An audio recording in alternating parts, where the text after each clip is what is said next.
What's something you feel has passed you by? Booty shorts? Let's see.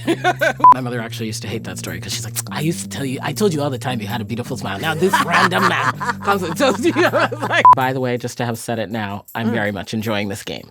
I'm so glad! I'm Rachel Martin, and this is Wildcard, the game where cards control the conversation.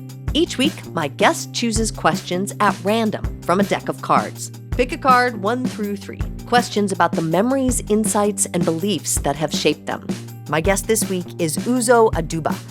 Uzo Aduba very nearly wasn't an actor. She wasn't getting traction in auditions, so she convinced herself that she should give it all up and go to law school. The same exact day that she made that choice, she came home to a message saying that she had landed the part of Suzanne on the hit show Orange is the New Black. To be honest, I'm pretty sure Uzo would have been a damn good lawyer. There's this sense of authority and competence under so many of her performances, whether playing Shirley Chisholm in Mrs. America or the therapist Brooke Taylor in the show In Treatment. Now, she is working with Shonda Rhimes in her latest show, The Residents, where Uzo plays Detective Cordelia Cupp, a woman who suffers zero fools in this Netflix whodunit. Black lady detectives are used to being the only one in a room, but Cordelia also has this other weight to bear, in that she is clearly the smartest person in every room that she's in. So she spends a lot of her time explaining things to people who cannot keep up. Uzo Aduba, welcome to Wildcard. How do you feel about games in general? You're like, you're a gamer? Games. You do, really? Huge. Okay. Love. You're not just telling me that. Love. Nope. I love Taboo. I love Cranium. If I can play a team game with my sister Chi-Chi, who also loves games, we're unstoppable. Sorry, I said what I said. I hear you. Love games. I love games. A smidge competitive. Okay, I see what's happening. Yeah. Well, you're gonna win this game, so I don't. Okay. I hate to break it to you. I know all the answers. Yeah, right. You already know the answers. So round 1, memories. Okay, 1, 2, or 3. I'm a middle child, so let's go with 2. Oh, are you? Yeah. When you were bored as a kid, where would your imagination take you? Too far. Be more specific. So my parents, when they bought our house, there was the remains, the frameworks, the bones of a treehouse behind in the backyard. And it just had like, a couple planks you could stand on. And some years later, now I'm a little kid, whatever. And I had seen the movie Swiss Family Robinson. Yes, that's right. You did. And they have this elaborate treehouse in the woods, wherever it takes place. And so I decided and by the tree were these planks of wood, from what I couldn't tell you, but there were these planks of wood. And so I decided that I wanted to renovate this treehouse, gut it, upscale it up. Yeah, exactly.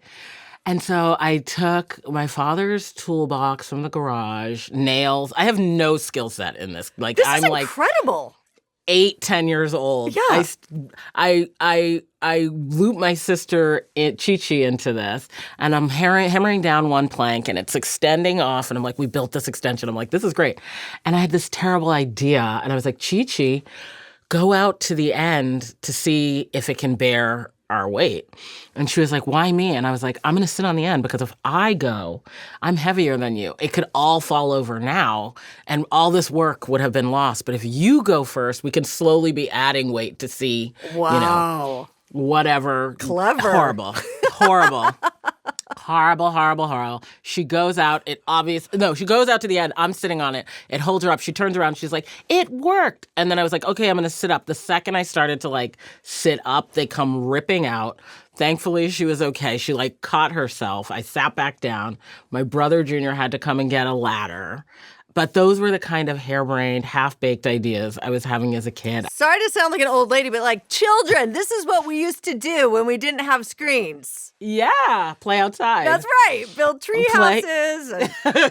That is so cool. Did you ever get in trouble for any of that stuff? Always. Oh, okay.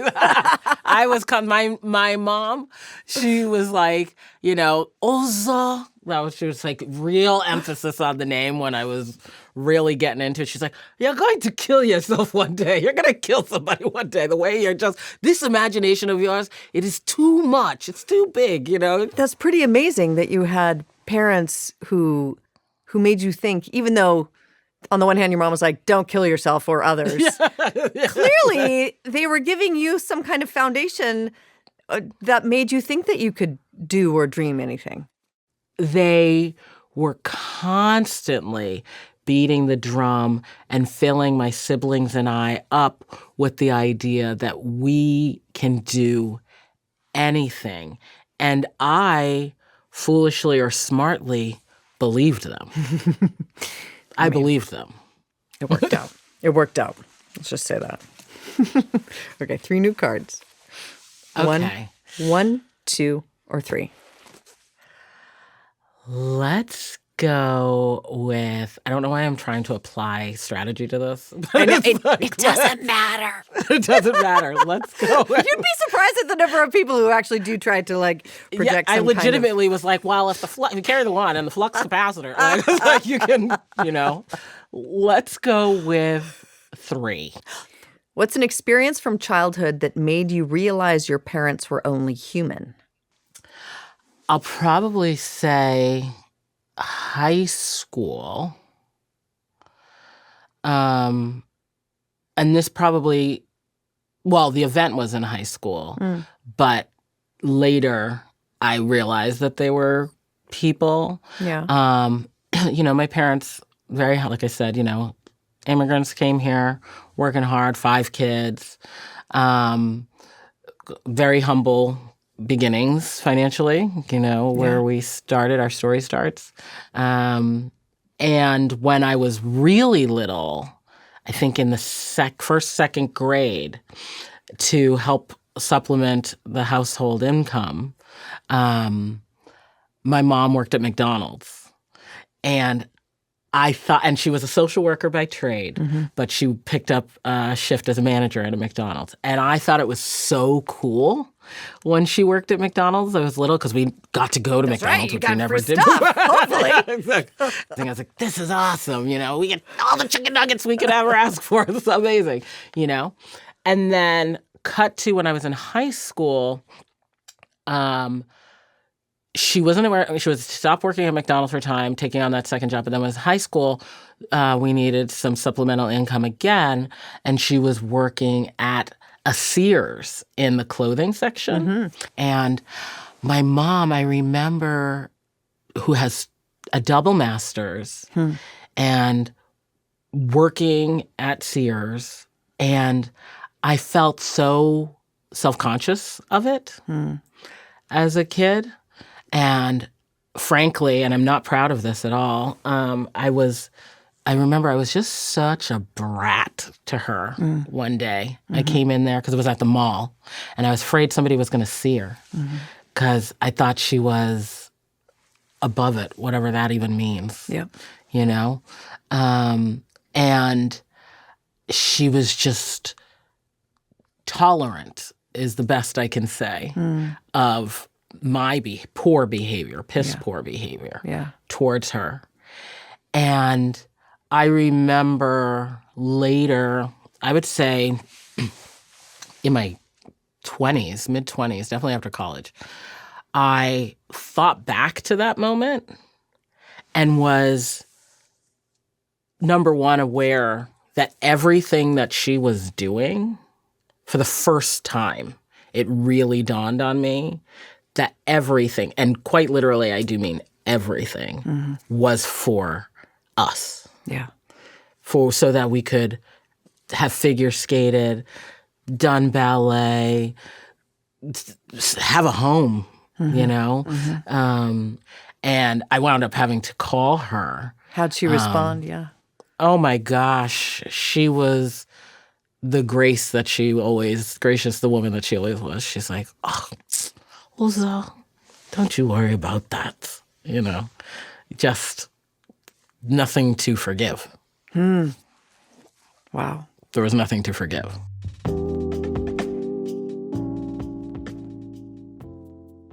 This message comes from Squarespace. Start a fully custom on-brand website with Squarespace's latest AI-enhanced website builder, Blueprint AI.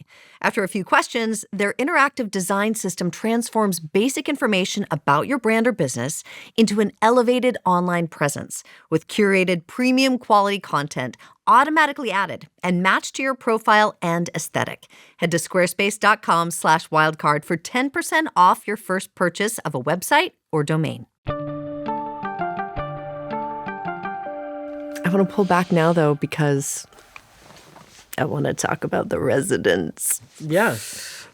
Which is such a delight. It is such a delight. So Thank you. This is just like a completely fun murder mystery in the spirit sort of a Knives Out kind of ensemble cast. Explain to us who Cordelia Cupp is, because I don't know that I've seen a character like Cordelia on TV before. Cordelia Cupp is a woman of her own cast or of her own type. She is quirky. She's the world's greatest detective. She's the world's greatest detective. Listen, she didn't call herself that. That's what they say, you know? Yeah. She's the world's greatest detective. She's smart. She's persistent. She's insistent. She's an incredible listener. Yeah. She doesn't miss a beat. Yeah. Oh my God. Speaking of which, I got a job and I'm busy, and when I watch shows for work, I'm always doing something else, right? Like I'm folding laundry, or I was watching the pilot episode for this, and I was trying to book my kid for his karate belt test at the same time. And I was like, wait, I can't actually multitask in this show, because it's like coming at you. It's like Aaron Sorkin dialogue. It's fast. It's furious. You're going to miss a plot point or some hilarious joke. That part, yes, that part. It's the plot point and the joke. Like it's tennis, and it has that real ping pong back and forth, rally, volley energy to it. Yeah. And you have to, much like the game of tennis, be paying attention and quick on your feet at all times, or you're going to miss a clue that is going to help you solve the case in the end. But yeah. How did you decide her voice? It feels like her range is very narrow. She's just operating right here at all times. Yeah, that was the feeling. What I saw in the script was that she has a deck of cards in her hand. All of them are facing towards her. She does not flip one in the direction. She does not turn the cards over and reveal anything to anyone, not even to the people she's meant to report to. She holds that all very close to the vest. And because of that, and because of her keen ear for listening, again, she's catching every single word, her voice to me started to become something that I wanted to mirror her visual blankness. Just had to have nothing that it doesn't give away anything. And so I thought that her voice, my voice, comes very much so from rooted in my diaphragm. And her voice to me felt pitched slightly lower than my own, and also felt slightly off the voice to not connect emotionally, if that makes sense. Yeah, totally. Yeah. So that she's just reading neutral. The facts. Dispassionate. Just the facts, ma'am. Just the facts, ma'am. Just ma'am, kind of a thing. And I was definitely later because her voice is a little bit down here and she's talking very quickly and she doesn't move much of her mouth when she's talking because she's just sort of getting to the end of the sentence and everything is driving towards the answer. And after the first day, I was like, is this going to work for 6 months? Is this going to, I don't know. Lemon juice, hot tea. Was this the right choice? Is this but it felt right. It felt like, yes, everything should be neutralized, and she is not here to get caught up in the emotions of the people she's speaking to. Right. And she's not here to get caught up in the event that has occurred here. She's just here to solve the case. I love the subversion of the stereotypes in this too, because it's the men, mainly white men, spinning around her being hysterical and Yes. like acting hyper emotional and irrational. And she's just, like I said in the intro, clearly the smartest one in the room. And she's just batting them away.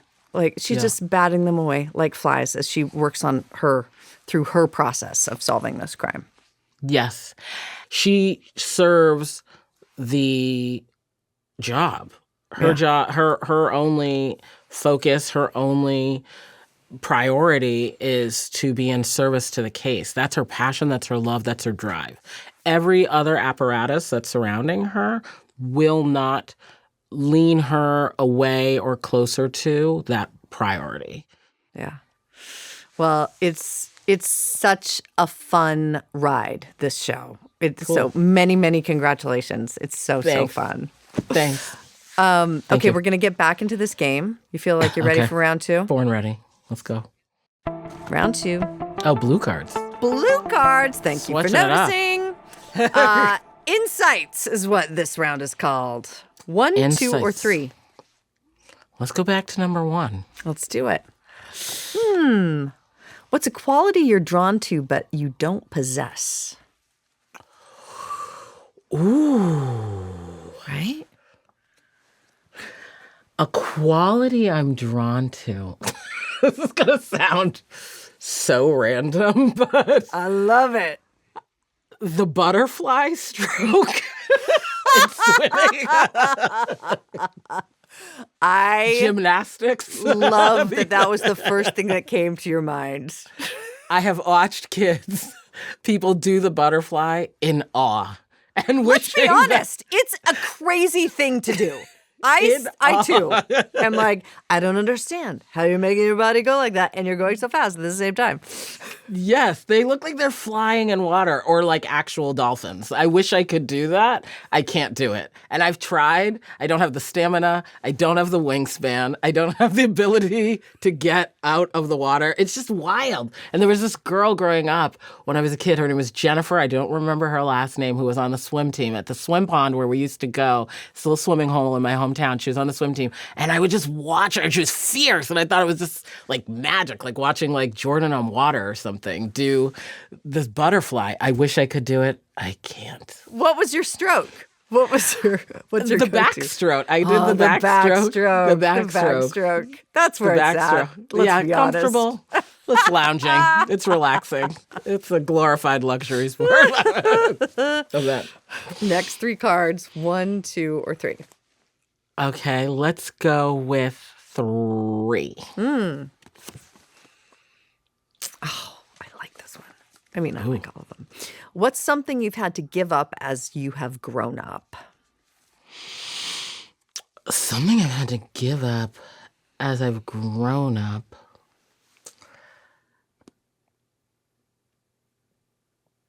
McDonald's. Can I say that on air? Come on. I have it sometimes. This is like McDonald's is going to be crazy. They're like, first she's praising us. She gets all the you can eat nuggets when she's a kid. And now she's saying she doesn't eat it anymore. No, I know. Maybe fast food. Okay. Or, just junk food? Junk food. Maybe we'll say junk food. I'm trying to live a more healthy life. I've limited it more. You've got a baby. I got a baby. And is that part of the calculation on just modeling good choices or just wanting to make sure you're around for as long as possible? It's that part. It's modeling good choices, and it's also I got a lot of milestones beyond my own life that I want to reach and see. Yeah. You know, I want to see some of those big moments, and I'm trying to pour into the bank, I guess. Yeah. To try and do my very best to make sure that I get to see those remarkable things that I have no doubt she's going to do. So how old is that's she? Definitely, she's 16 months next week. Oh, she's a really is a baby, Uzo. Yeah, exactly. So I have I got to pay into this. Holy cow. Like you're still in, like, do you wake up in the night? Is she sleeping? I've been up since 4 this morning. Yeah. Because she woke up this morning. She woke up. We're sleeping more. It's different than the newborn phase, But, yeah. I don't know. My kids didn't sleep till they were 3 years old, each of them. Oh, really? Yes. Oh, my gosh. God bless you. Wow. You are a warrior. No. Okay. No. A real warrior would have let their baby cry it out and rip the Band-Aid off this thing. But I'm weak. And so I go into the baby every time that they were upset. And we all do. Yeah. Okay. Yeah. Next set. 1, 2, or 3. Let's do 3 again. What's something you feel has passed you by?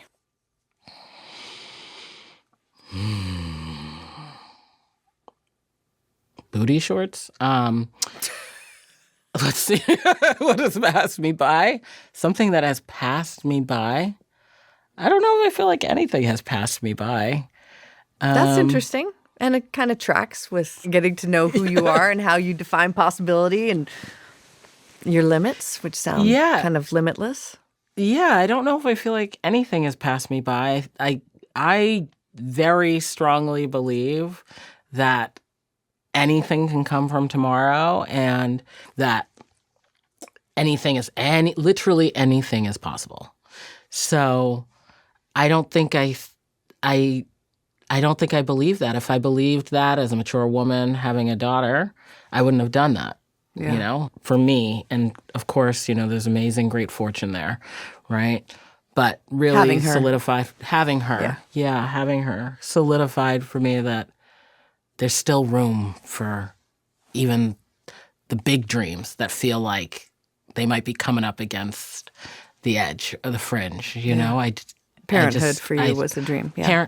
I just don't know if I think it. I don't think anything has passed me by. And that, by the way, when I say that, it's like mothering. It could have taken another shape, but it still wouldn't have been too late. Yeah. Maybe if I, adoption, surrogacy. It's never that's what just makes me think. I just don't think anything is. It's too late for anything.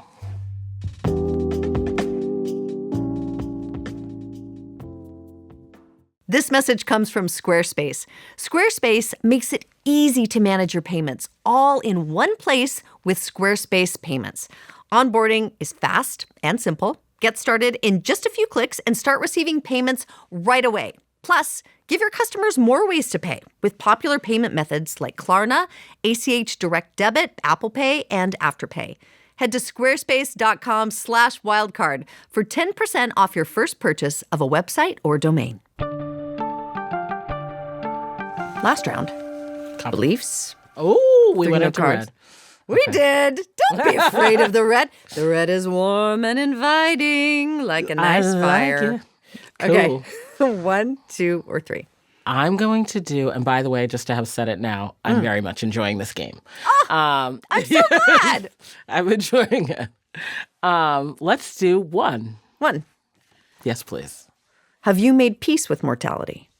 You yourself. For me? Yeah. I have, in the sense that I'm not afraid of it in the same way that I once was. And I say that from the very comfortable position of not being faced with it currently, right? Yeah. But something, because both my parents are gone now.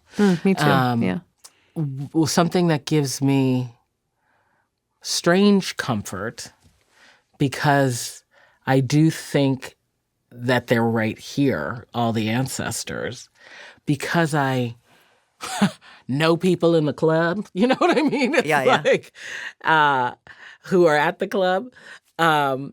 It's not scary to go because I'll see people I know there. Yeah. That gives me comfort. I guess the only thing about it, I'll echo something that my mom had said. I asked her once, I said, "Mommy, are you afraid of dying when she was ill?" And she said, "No, I just wish I had a little more time." Yep. Yeah. Isn't it always And thus? I think it's that for me too. Yeah. I don't want to die. I want more time. Yeah. We're greedy. Yeah. Yeah. In the best ways. Yes. Okay, last one. 1, 2, or 3? 3. Let's do 3. Lucky number 3. Is there anything in your life that has felt predestined?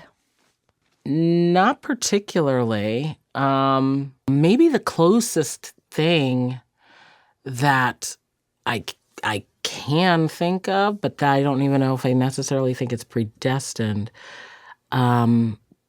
is motherhood. I did know for sure I always wanted to be a mother. Mm-hmm. I knew that. And when my daughter was born, and that first night, not like immediately after she came out, but that first night, I remember feeling a completion of some kind. That all of my life to that moment was now complete. Like this was the piece, the final piece that had been lingering out here somewhere, and that was now fulfilled. And she'll be the one to go on record to say whether I'm a good mother or not. But one day, please. But when I'm with her, I just feel as though I was always supposed to do this. Yeah. You know? So I don't know if that falls under that 10 or not. But No, we're going to keep it there. I wonder, though, if you think... Well, I should just say my experience. I also very much wanted to be a mom, a parent. Not so much in my 20s, but then my 30s came around and I was like, yeah.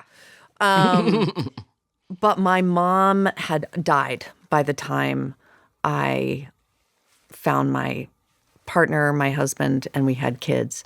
And so when I love my kids so much, and wait, how many do you have? Sorry. I have two kids, two boys. Oh. They're God, how old are they? 12 and 10. And but there's like a grief attached that my mom didn't meet them, or even that, or she didn't get to know that was a part of life that I was going to get to experience. And I wonder if you feel the same. Oh, absolutely. You know, absolutely, without question, I definitely know that feeling for sure. I was so nervous when I first was pregnant because this huge figure in my life, you know, my mom was my hero, full stop, period. She's my favorite person in the world. I love her so much, you know? And so I was just so bummed out with number one, somebody who I was so connected with. We were just alike, my mom. She used to say, we're of the same rib. You and I are the same rib. As Adam made Eve, I made you in my image, you know? But I have to say, and I don't know if this is true for you or if you had this experience, what I have learned in the short time of being a mom is so much of her lives in me. Truly, truly does. And an example would be my mother, classic Uzo Aduba phrase, saying as like a don't do that expression is with a finger wag saying, no, no, no, always 3, and sing-songy like that. That's a classic ism of Nanyem's. And one day, my daughter, I don't even know what she was doing. She was doing something, getting into something. And I do not say that phrase. But out of nowhere, I was like, Adiba, no, no, no. And I was like, who is that? Who's talking right now? And it dawned on me in that moment, oh, she's right here. Yeah. And I do believe on my own side of the aisle, you know, I think, not to get so woo-woo, but no, I love the woo.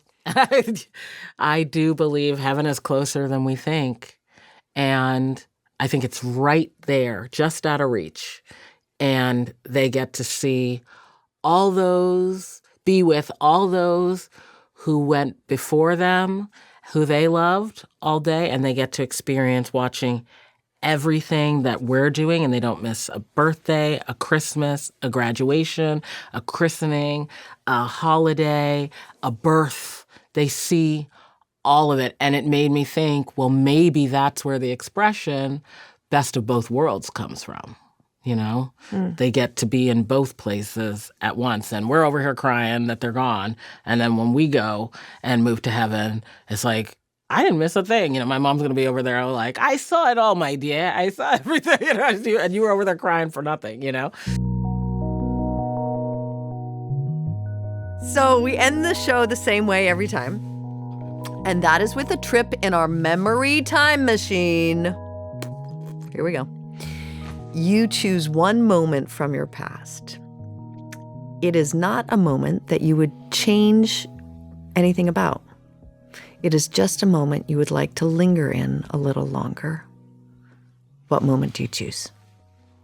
It's just a moment I'd like to linger in a little longer. I think it will have to be I'm just going to go with the first thing that came into my mind. Yeah. Senior portrait day in high school. Not Summer. usually a thing that people want to relive. I'm already intrigued. Yes, because I'm probably thinking about it because of the last question. And this was a turning point for me. Yeah. End of summer. We were taking the pictures in the school library. The photographer, whose name I don't know, was snapping my picture. And these were the fancy school pictures because it was the senior year picture, And I'm laughing and being myself and just, chill, easy. And as soon as he would take his camera up to take my picture, I would stop laughing, wide mouth, and start smiling like this. Mm-hmm. Mouth shut, yep. Mouth shut, because I was very self-conscious of my gap at that time. I wanted braces so bad. Gap in your teeth, yeah. Mm-hmm. And after a couple of those, he said to me, why do you keep smiling like that? And I said, I don't know. And he said, no, why? What's it about? And I said, I don't like my gap. And I just remember he had his camera in his hand, and he was, changing the card or whatever. And then he had it holding like this.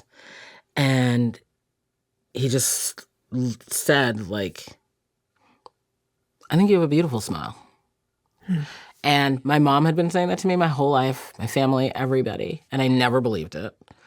But that day, I can hear the way he said it. I can see him the way he said it. And for some reason, when he said it, I believed him for the first time. He was the first person I ever believed. And my mother actually used to hate that story because she's like, I told you all the time you had a beautiful smile. Now this random man calls it. So, it's like, now you believe him. She hated it. She was like, this ridiculous story my daughter's telling. No, we can hear the same message for years and years and years. And sometimes you just have to be open in a different time and place, and a different person has to tell you the information. Correct. And it sinks into you in a new way. Correct. But that has lived in my DNA forever. And if I could even go and revisit that moment and appreciate it then, I wish I could, so I could smile on that day, on that picture day. But it stayed with me. I think you have a beautiful smile.